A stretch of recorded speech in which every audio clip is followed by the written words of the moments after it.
हरे कृष्णा। जय श्री श्याम। कभी कभी इंसान मेहनत बहुत करता है, लेकिन फिर भी घर में सुख शांति नहीं रहती। पैसा आता है लेकिन टिकता नहीं है। बार बार परेशानियां पीछा नहीं छोड़ती। ऐसे समय में भगवान हमें एक ऐसा पावन दिन देते हैं जिस दिन की गई पूजा, व्रत और छोटा सा भी उपाय जीवन बदल सकता है। और ऐसा ही दिव्य दिन है ज्येष्ठ मास की पूर्णिमा। भक्तों, मान्यता है इस दिन भगवान विष्णु, श्री सत्यनारायण भगवान और खाटू श्याम बाबा अपने भक्तों की पुकार बहुत जल्दी सुनते हैं। जो भक्त इस दिन श्रद्धा से व्रत रखता है, दान करता है और कथा सुनता है, उसके जीवन के दुख धीरे धीरे समाप्त होने लगते। अगर आप भी चाहते हैं कि आपके घर में बरकत बनी रहे, रुके हुए काम बनने लगे और परिवार में सुख शांति आए, तो इस दिन ये छोटा सा उपाय जरूर करें। दोस्तों, सुबह स्नान करने के बाद भगवान विष्णु या फिर सत्यनारायण भगवान के सामने एक कटोरी में थोड़ा सा गुड़ और 2 इलायची रखें। फिर सच्चे मन से बोले, हे प्रभु, मेरे घर की सभी परेशानियां दूर करें, मेरे परिवार पर अपनी कृपा बनाए रखें। और इसके बाद ओम नमो भगवते वासुदेवाय या फिर जय श्री श्याम का 108 बार जाप करें।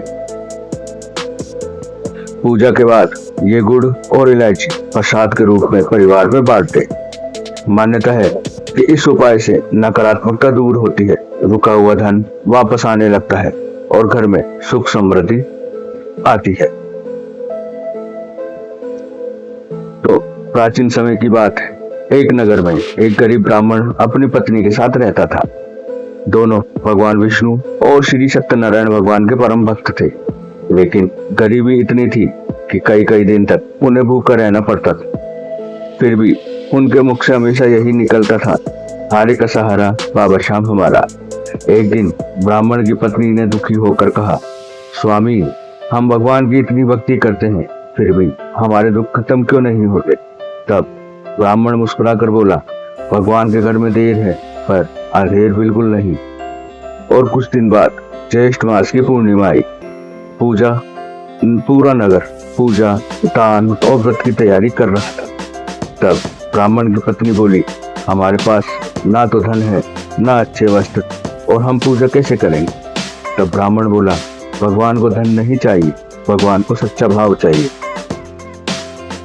दोनों नदी में स्नान करने आए, तुलसी को जल चढ़ाया, मिट्टी का दीपक जलाया और भगवान विष्णु का ध्यान करने लगे। घर में खाने के लिए केवल थोड़ा सा आटा, गुड़ और 2 इलायची।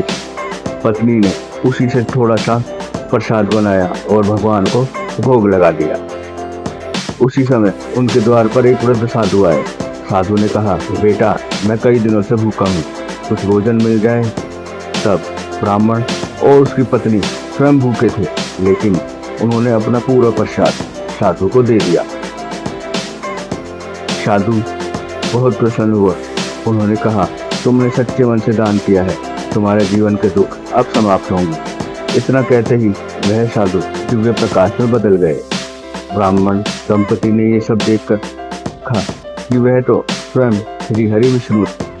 ये देखकर दोनों की आंखों से आंसू बहने लगे। तब भगवान बोले, जो भक्त ज्येष्ठ पूर्णिमा के दिन सच्चे मन से व्रत, दान और कथा करता है, उसके घर में कभी अन्न और धन की कमी नहीं रहती। और जो भक्त श्याम नाम का स्मरण करता है, उसकी हर बाधा दूर होने लगती।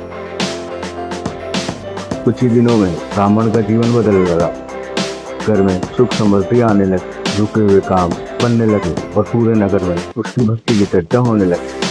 तभी से मान्यता है ज्येष्ठ मास की पूर्णिमा पर व्रत, दान और कथा सुनने से सभी के दुख दूर होते। दोस्तों, आइए अब जानते हैं कि पूर्णिमा के दिन हमें क्या काम करना चाहिए और क्या नहीं। पूर्णिमा के दिन भगवान विष्णु और श्री सत्यनारायण भगवान की पूजा करें, तुलसी जी को जल चढ़ाए, गरीबों को अन्न और जल का दान करें, चंद्रदेव को अर्घ दें और जय श्री श्याम का जाप करें। दोस्तों, तामसिक भोजन से दूर रहें, किसी का अपमान ना करें और क्रोध व झूठ से बचें। अगर आज आपको ये कथा सुनने को मिली है तो समझ लीजिए ये सिर्फ संयोग नहीं, हो सकता है श्याम बाबा आपको कोई संकेत दे रहे हैं। पर सच्चे मन से बोलिए, जय श्री श्याम, बाबा मेरा दर्द दूर कर।